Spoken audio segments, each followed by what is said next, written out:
Hello, everybody. Welcome to another episode of the Thriving Adoptees podcast. Today I'm delighted to be joined by Elliott Driscoll from Maryland. Elliott is a psychotherapist. So welcome to the show, Elliott. Looking forward to learning something from you, my friend. Great, thank you. Elliott suggested this topic, and I never heard about it. I've kind of got an inkling, but the topic is genetic validation, and that's the topic that we're going to be diving into today. So what's the background to this? I think you said it was something you were working on with some adoptees. Tell us more, Elliott. So years ago, I started a group called Adoptees Seeking Community, and Facebook group. We had a bunch of people on it and active, and we actually formed a psychotherapy group. And I say psychotherapy, it was really more self-help than it was psychotherapy, because there wasn't a therapist present. But it was for people to explore, issues of adoption and where they stand, and to get support and all that. And one of the issues, or one of the ideas that kept coming up was, being in your, for people that were adopted into a family where there were other siblings who weren't necessarily adopted, or siblings who were adopted, to a person, and I don't know if this is everybody's experience, but to a person, family reunions were difficult.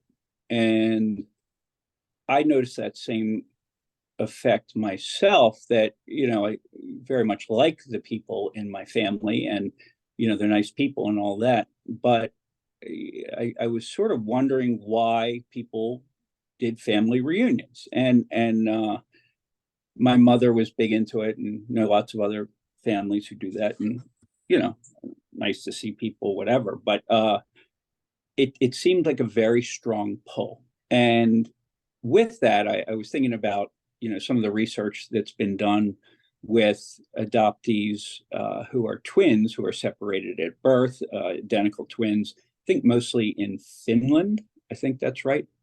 And, some of the similarities between the people as they grow up. I mean, to the point that they're using the same expressions, they're marrying people with the same names, they're chewing the same bubble gum, they're playing the same sports. They're, the list is, I don't know if it's endless, but it certainly goes on for quite some time. So there's all this manifestation of genetics that, there's quite a question, and has been and will continue to be, I'm sure, that fight or flight, not fight or flight, that whether something is nature versus nurture. And if you look at these studies, you come away thinking, wow, there's a lot of stuff that is nature rather than nurture. And why that's important to me as an adoptee is that it helps me understand sort of who I am and what helps me. Now, my experience has been that I got in touch with my biological mother in 1991. It was a mediocre experience. She had been through a lot, I later came to find out, and very nice lady. And I later found out that she had given birth to 7 children, all of which were by different fathers, I believe, and all of which who were adopted out. So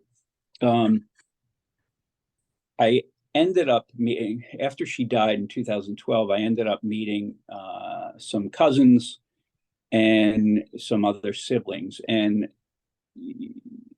feeling very, very comfortable with these people and not knowing why.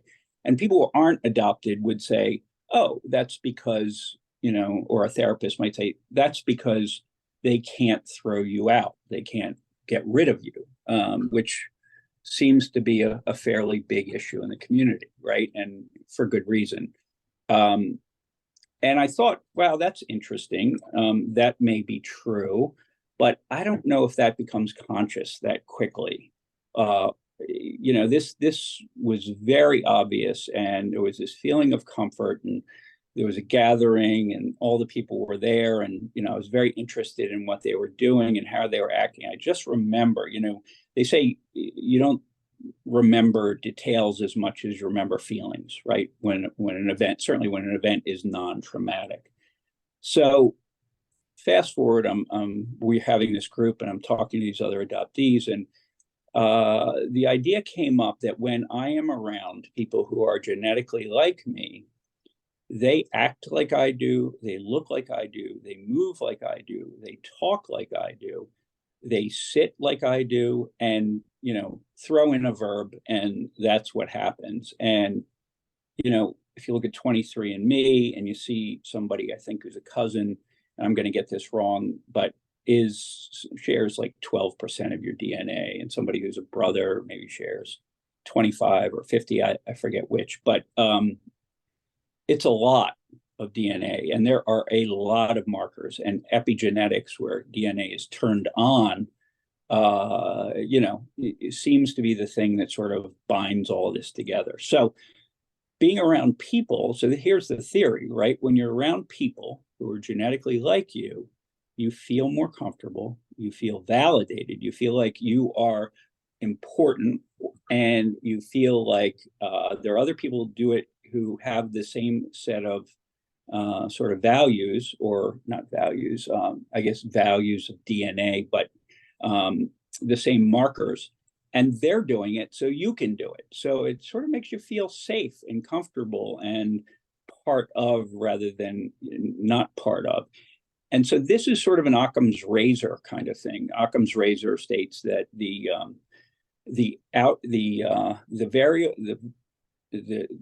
number that solves the most variables is usually right. And they always use E = MC² as an example of that. It's very, very elegant, they say, because it's so simple, but it explains so much.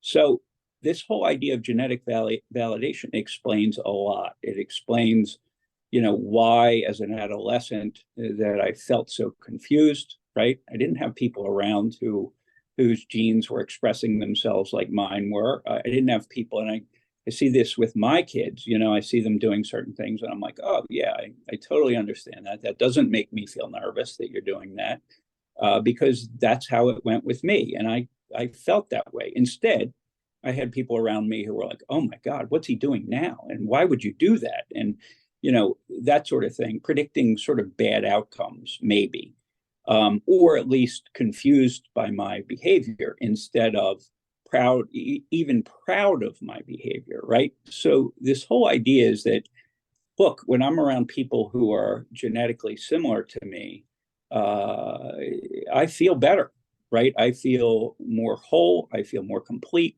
And look, I'm not saying that, my biological mother, she'd been through a lot. She had sustained a lot of damage. She had been through sexual, pretty significant sexual abuse.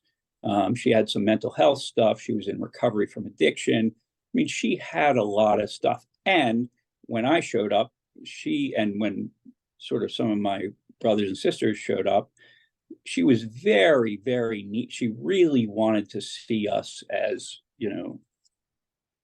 something that she had created, and was very proud of that and that sort of thing. But, there's a lot of water under the bridge at that point. So my point in saying that is it doesn't always occur, but I think when there's not a whole lot of pressure on either side, the genetic validation can be very strong, right? That when you're around these people, it's not just that they can't cast you aside, because in fact, you see people, ghosting relatives all the time. They certainly can cast you aside.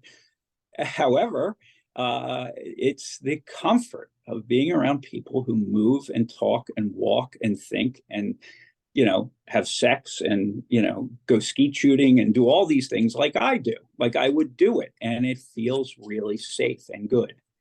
And I don't want to beat a dead horse, but it's a very interesting one, because it helps me understand why people get together for family reunions, right?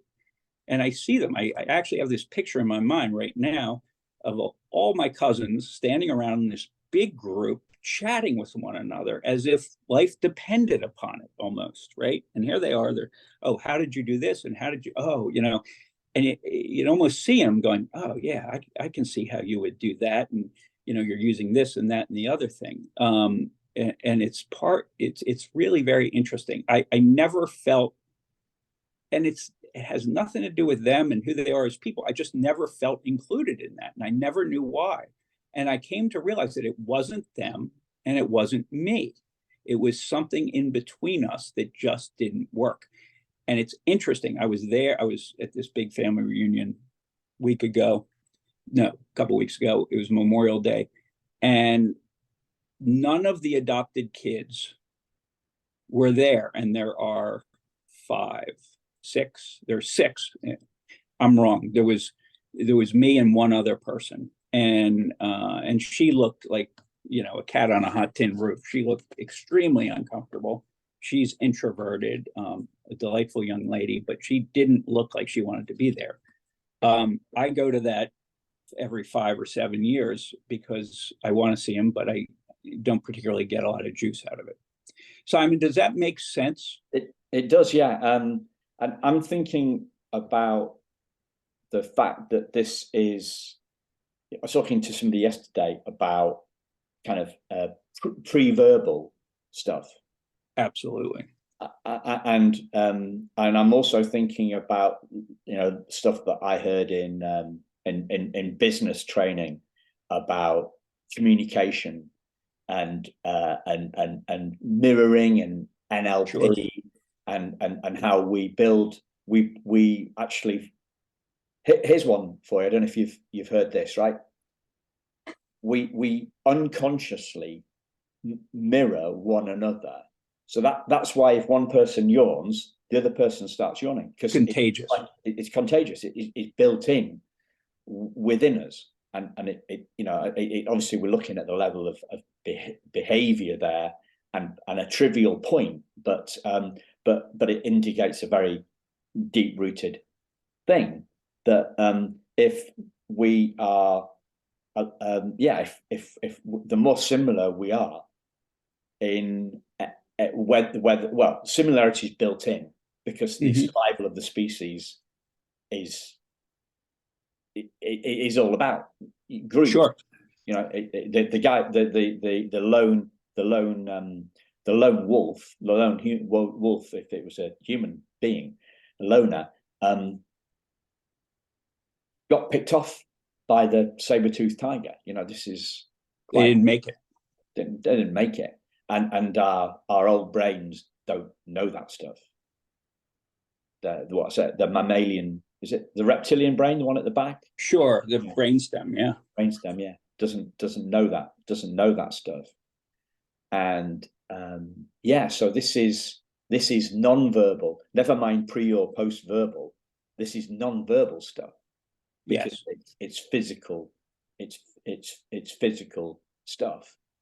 And I think one of the reasons it's putting it together with another thing that I heard talking to somebody yesterday is that when we're thinking about search, usually it's about the birth mother.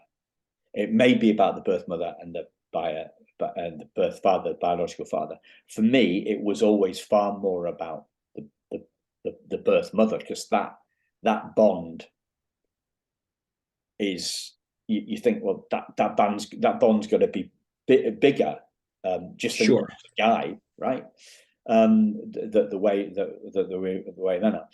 But to think that it's just about the birth mother and not about the rest of our biological connections is a massive underestimation of what we're talking about here.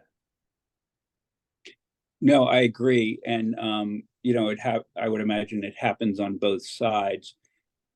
Yes, I agree with you. The mother seems to be the larger one. And, the contact with her was 9 months, the gestational period where, and that's smell, and it's taste, and it's, the sound of the heartbeat, and it's, even some of the nutrients that come into the body. My biological mother was a smoker. I don't know if she smoked while I was, in utero. I asked her that, and she didn't have a memory of it because of some treatment she'd done. But even that would have, that stimulus would have been something I started to feel comfortable with. Because I was thinking about, on this subject, there was no separation. We were part of her. We were inside. Absolutely. There was no separation. So when I think about the much talked about primal wound, for me, the primal wound could be universal, because it's when the umbilical cord is actually cut, right? Sure. That's a different way of looking at the primal wound. We are fending for ourselves, and obviously as babies we can't fend for ourselves. This is particularly pertinent for me at the moment, is because we got a new puppy yesterday, right? So she's away from her mum, and our older dog, and these two, and isn't getting on with the younger dog. Sure. So they're ignoring each other, and she's actually the older dog's had a go at the younger one, and so and the younger one is now running away from the older one if he gets. Yeah, sure. This stuff is really real for me, that kind of that separation stuff, but it is about so much more than birth mothers. And I think you've got you've got it hit the nail on the head when you say there's less riding on the relationships with our cousins. Yes, it feels easier. It just feels it makes me feel like I'm doing it right. They do it like I do it. I had a biological cousin was down a couple of weeks ago. It was probably a month ago now, he and his wife, and he was telling me, we were talking about anxiety, because I suffer from anxiety, and I thought it was social anxiety, and it may be, but he described it, and he and I and at least one other cousin on another, on that side of the family seem to have this, and he was able to clarify for me what it is. And it doesn't matter necessarily what it is, but he was able to really help me on, because he described it perfectly, and I couldn't really refine it until then, but he had figured it out, or had talked to somebody else about figuring it out, and I don't think I could have gotten that information from anybody else.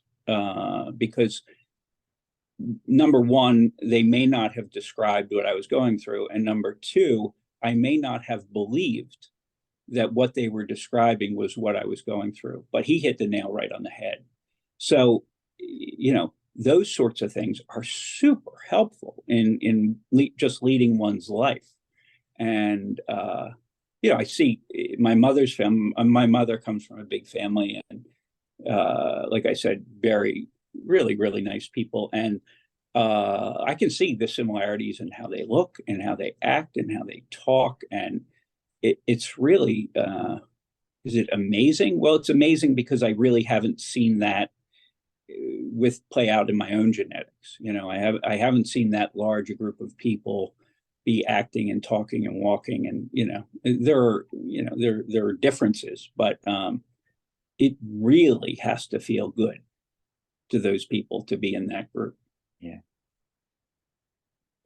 So one of the biggest things I think we're looking for as adoptees is answers across a whole, at any level. And what this seems to be giving you is answers to questions that you had, or that you'd figured, you'd pondered and not not got any clarity on. But it seems to me also it's like we don't know what we don't know. Absolutely. Yeah. So for me, Simon, it's sort of, that's more on the analytical side, right? Like this seems to be occurring. What I've tried to do, and to some degree, is look at, what are our strengths? I hear people talking about, oh, this sucks and I'm a victim and all this stuff. And look, it's easy to see, right, on some level. And I don't know if it's said in Primal Wound or somewhere else, but we were abandoned long before, in many cases, long before we were adopted. But society tends to focus on adoption, and they do the whole, oh, you were chosen thing, and it seems to be fairly invalidating. So there's a second-class citizen aspect to that, right? So what are our strengths, right? What do we do better than other people because we're adopted, right? And you've done so many podcasts, I'm sure you might even be an expert on this, but it does seem like we fit in very quickly and very easily, right? We're almost like that, the stem cell, right? The stem cell can grow in any environment, right? That's why they're so useful. Remember, I don't know, 20 years ago in the United States, maybe even still now, one of the reasons they wanted to use embryos was because they had lots of stem cells, all these cells that hadn't yet decided what part of the body they were going to grow in. And adoptees in some ways have to do that same thing. They have to figure out, without a whole lot of information, where am I going to fit?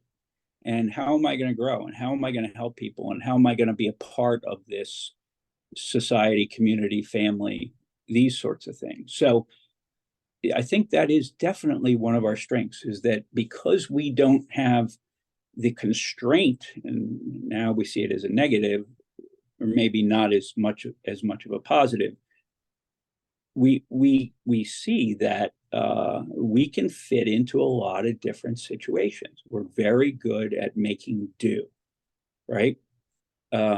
Because we had to do that starting out. And if you didn't do that starting out, you didn't make it. And to a lesser or greater degree, we made it, right? We grew to be adults at least, and we made it this far. I'm 57, and I was adopted at birth, as far as I can tell. I'm Canadian by birth, and very proud of it.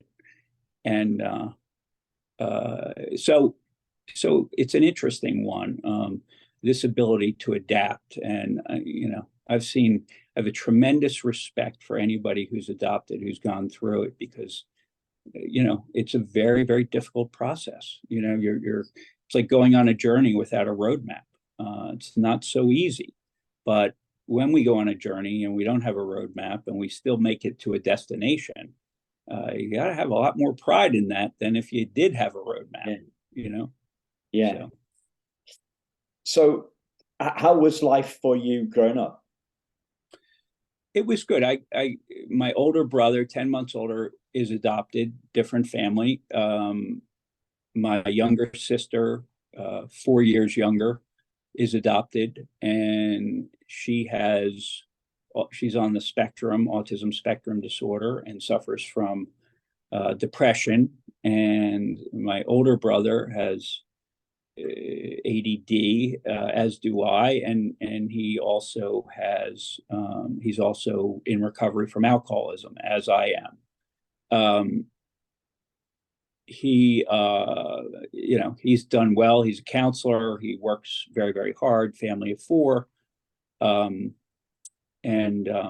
lives up in Vermont. I have a couple of kids. I'm divorced. Having some challenges with the kids at this point, with sort of my relationship with them. There's been some parental alienation, and that's healing now, which is good. And my younger sister lives in near Windsor Castle in a little Oh, town out there called Staines upon Thames. yeah. And she works as a teacher. So pretty good experience, not really good parents,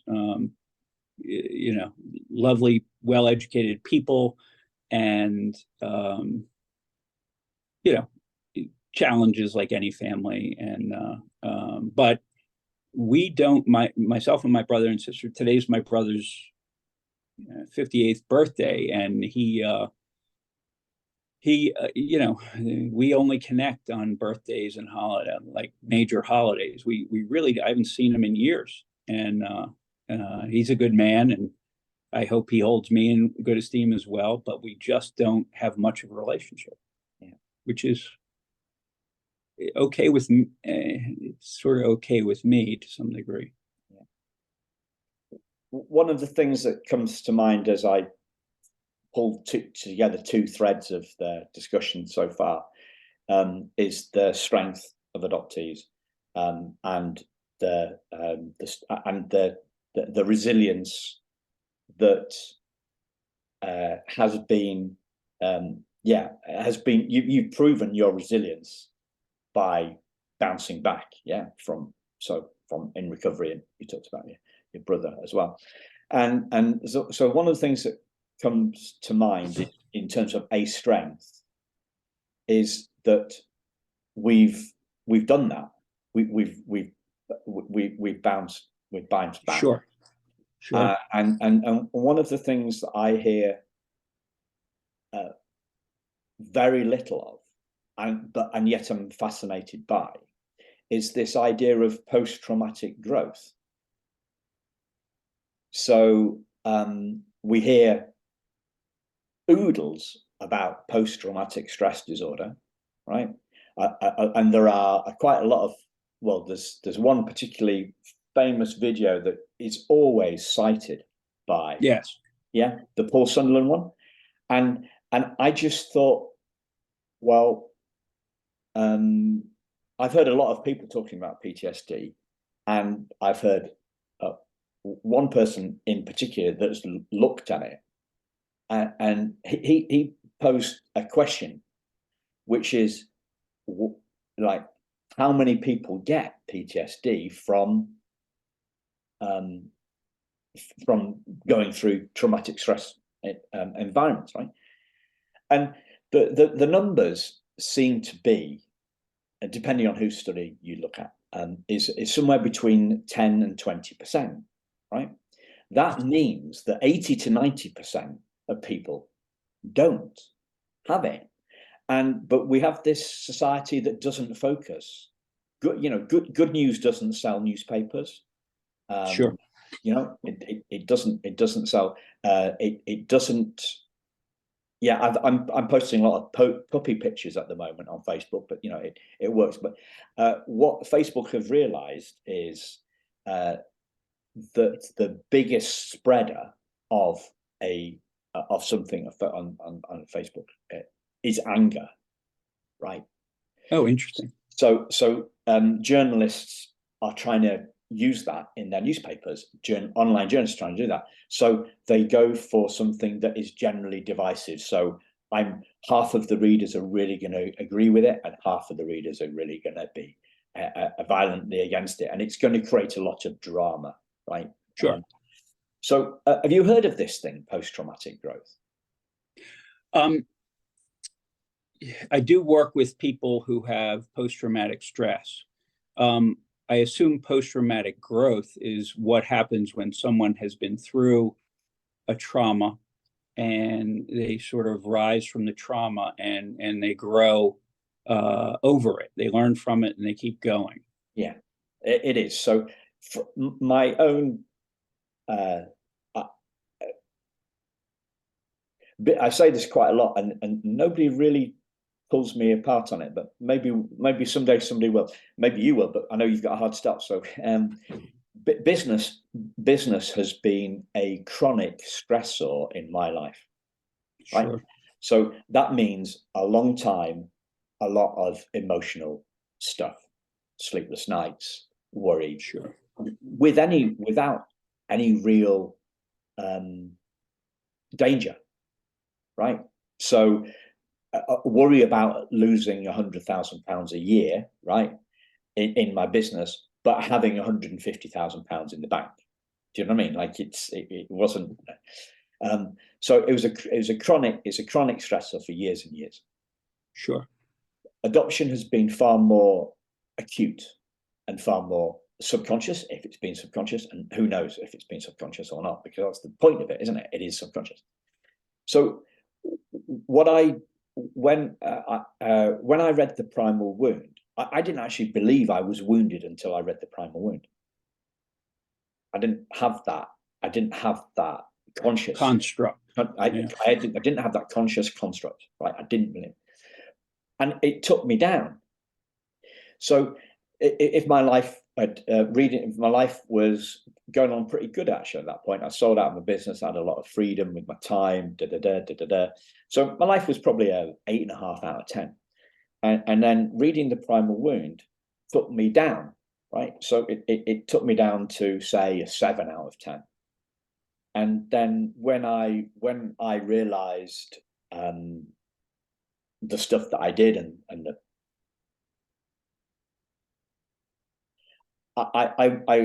so some significant stuff went on, and I won't go into detail on that because we're short of time, but my life went up to probably a 9 out of 10. So my life started off at, what did I say, 8.5. It dropped down to 7, right? I thought, well, how am I going to heal this primal wound and all the stuff? And I got, my belief system got really re-traumatized. I was really re-traumatized by this stuff. And then when I bounced back, I got to a 9 out of 10. So, we're putting that. That's what I mean by pretty good return. Yeah. What I mean by post-traumatic growth is that my life went from an 8.5 out of 10 to a 9 eventually. Sure. And that's what I mean by post-traumatic growth. And another metaphor that I used for that is, and the first one that came out for me was, like, if you've ever been in a swimming pool or the beach with a soccer ball, right? And trying to plastic soccer ball and try to push it underwater. Sure. And when it bounces back, you push it down a foot, right? And it bounces back like 2 foot in the air. For some reason, I don't know what that is. And that's another metaphor for explaining the same thing. But because we have a really negative society, in terms of a media, you looked at, we look at our strengths. Most people tend to look at their weaknesses, right? That's what they do in business. Look at your weaknesses, don't really play to your strengths. With a media about this, we don't hear post-traumatic growth, right? And if we don't hear about it, we don't know it's on offer. And if we don't know it's on offer, we're stuck. Right. We may not go into the trauma.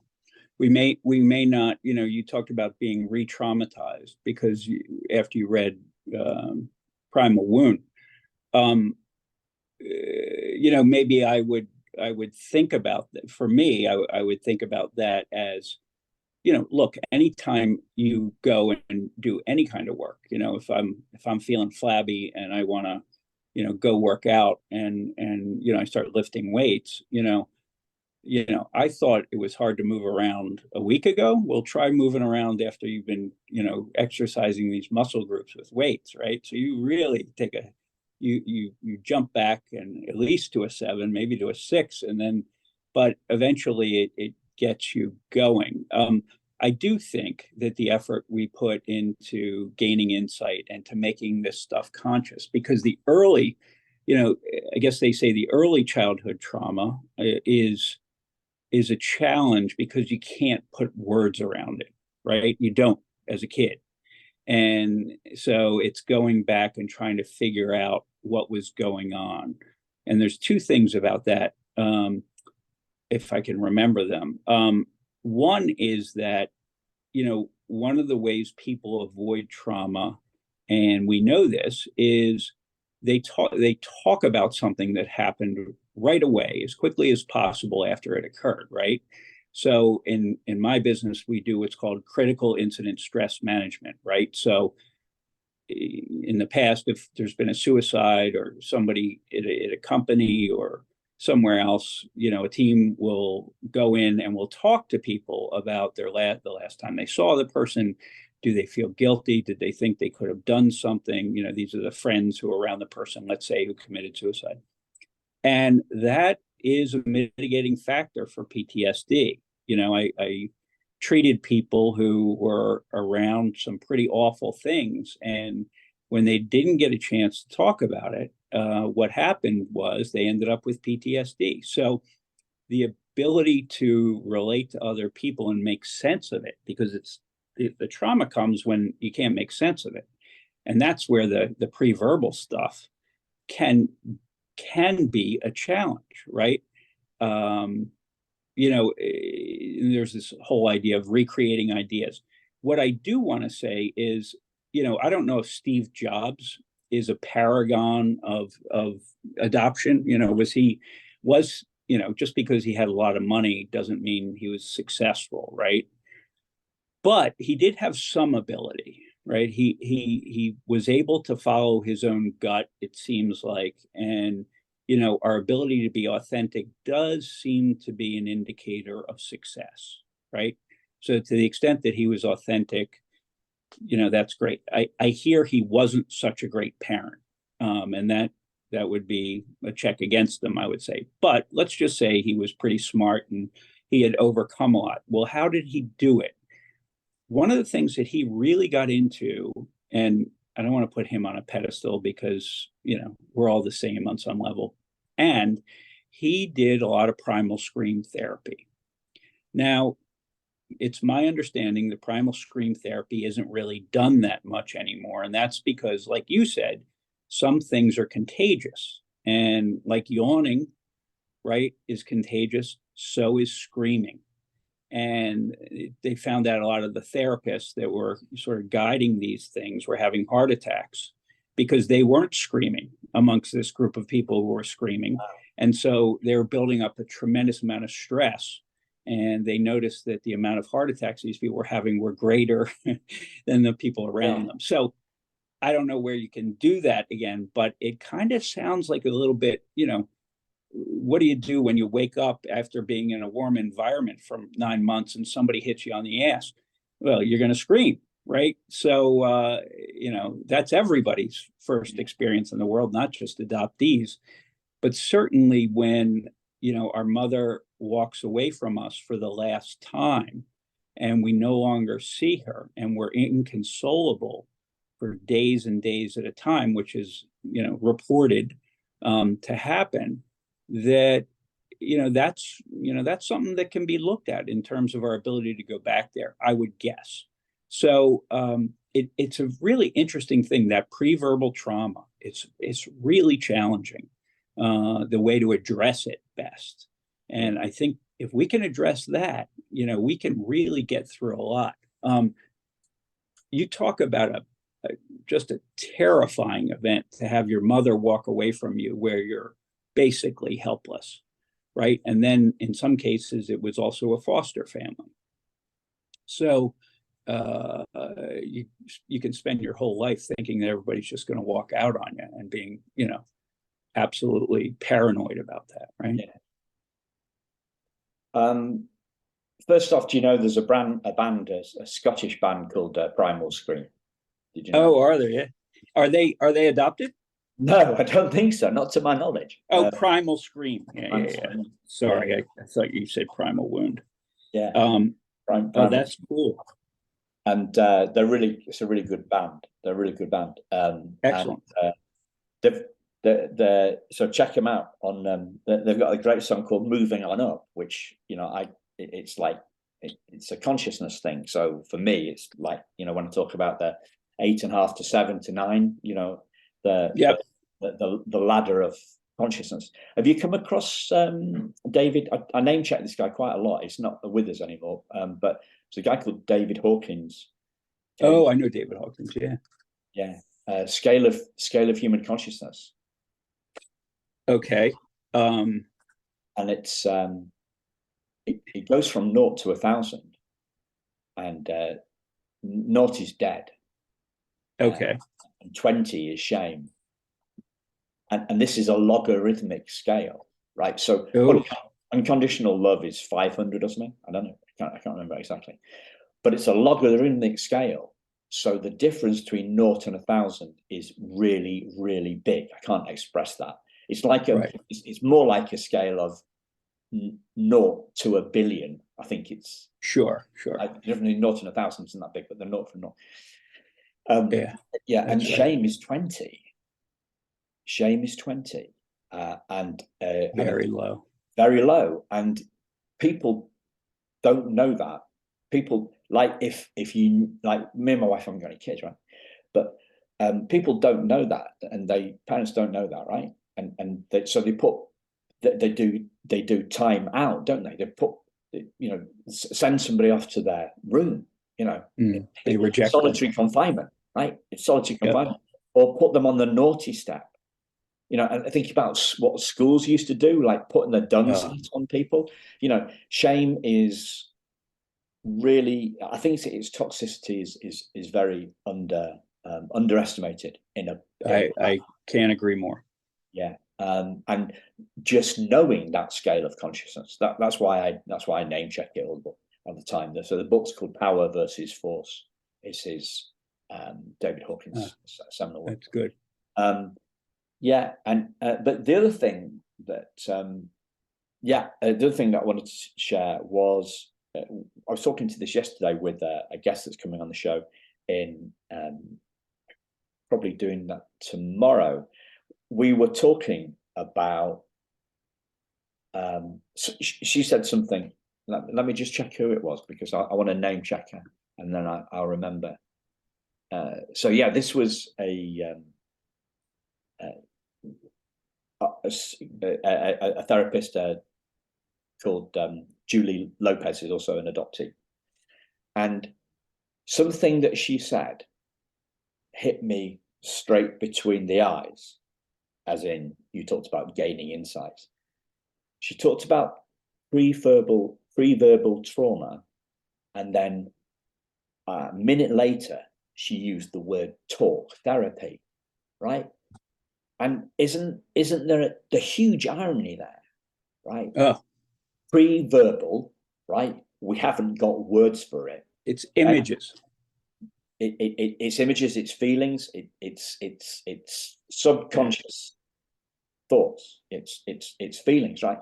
Pre-verbal, we've got no words for it, and yet people are trying to talk themselves out of it with talk therapy. And how can you do that if it doesn't make a lot of sense? Does it? It makes no sense whatsoever. And it hit me like an absolute steam train, because I think one of Steve Jobs's great skills, and I'm talking to you this on an iMac here. I have an iPhone. It's the 4th one I've had, 5th one. I don't know how many. This is the 5th computer I've had, the 5th Mac computer, probably, maybe more, 7 or something. So I'm a fan. I'm not a nerd. I don't know how to use all this stuff, right? But he makes it really simple. But what he did is he put things together. He put things together, right? He saw patterns, so he combined a mobile phone and an MP3 player, and the music itself, the iTunes store, right? Sure. He put things together, and I feel that somehow along the way I've developed that skill to be able to put things together and to question things. So I say to people, well,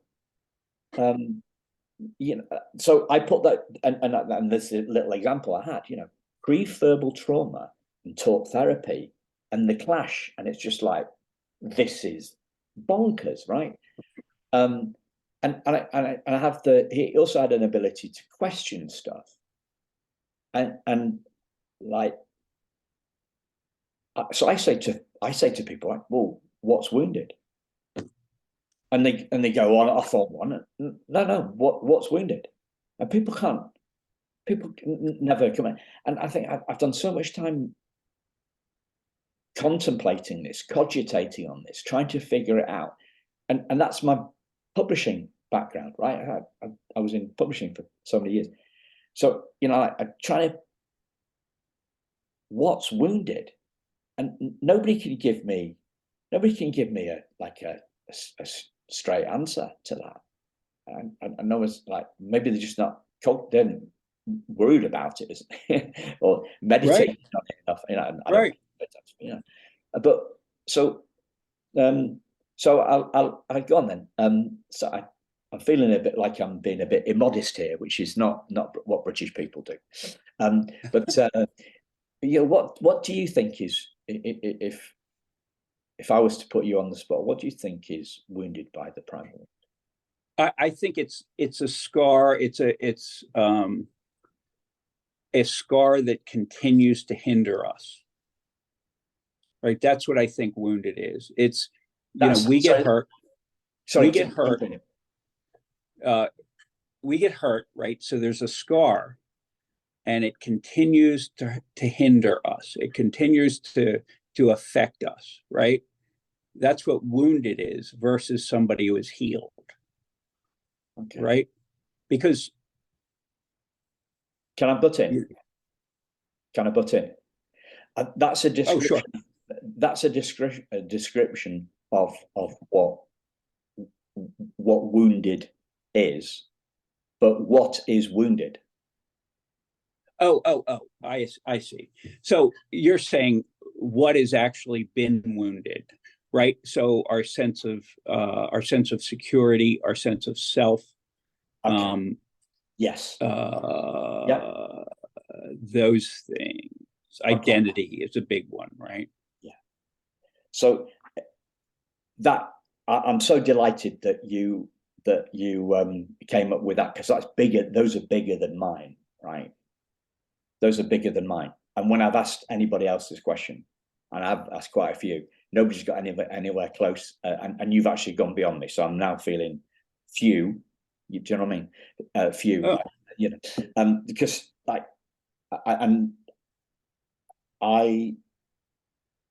the way I go for, the one I go for, that I say, I have felt wounded, but I've not been wounded, right? So I would say wounded has being wounded has my feelings have been wounded. Okay, so I'll go with that. But I'm making distinctions between how I feel and who I am. Okay. And so we seem to be, how we feel is a really big deal. Like, everybody's very worried about how they feel, but they don't spend a lot of time thinking about who they are, right?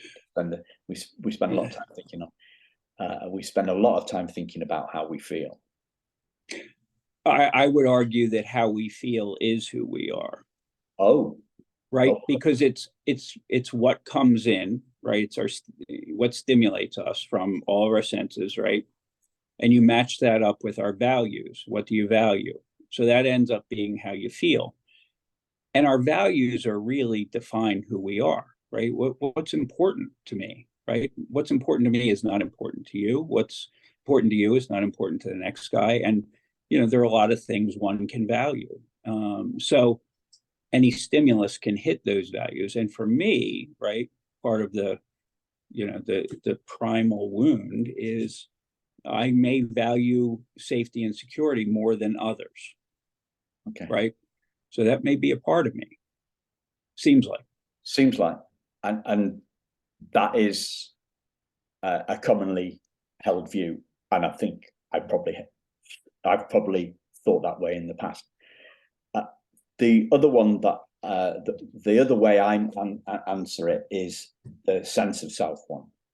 You said sense of security, sense of self, identity, yes. Sense of self. So and where I normally go with that is is my sense of self actually myself?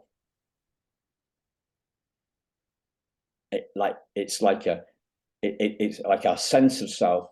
Well, sense of self to me, it sounds a little bit like ego, rather than the true self. So and what yeah. So I identify as that awareness or that consciousness thing. That's how I see us. I use this quote quite a lot. We're not human beings having a spiritual experience. We're spiritual beings having a human experience, right? Yeah. You look at the spiritual being, right, and then we look at the word spiritual, break that down to spirit, get rid of the adjective, the UAL at the end. Spirit. Okay, so let's make this a little bit more scientific, so it doesn't put people off, because people sniff religion, don't they? And religion, obviously, very divisive. Sure. So a synonym for what's that? A word that means the same for spirit is consciousness. So consciousness is as unwoundable in the same sense that the screen isn't. The screen isn't damaged by a horror movie. The screen doesn't laugh at a rom-com. Right. It's a palette. Sorry? It's a palette. A palette. Right. You can paint whatever you, excuse me, not a palette. It's a canvas. You can sort of paint whatever you want on it. It doesn't mean it changes it necessarily. Yeah. So yeah, I agree. Yeah, spot on. That's another metaphor. So we are the canvas, not the picture. The picture is that sense of self stuff, and yes. We need metaphors for this, and you also need to go because you've got another meeting. I do. So, we'll have to have another one, won't we? Sounds great. Sounds great. Just let me know some dates, and I'll be happy to. It's really nice to meet you, Simon. Lovely to meet you too. Yeah, I have my person calling in, so I'm going to go. Thank you very much, listeners. Thank you very much, Elliott. Bye-bye. Thank you, sir.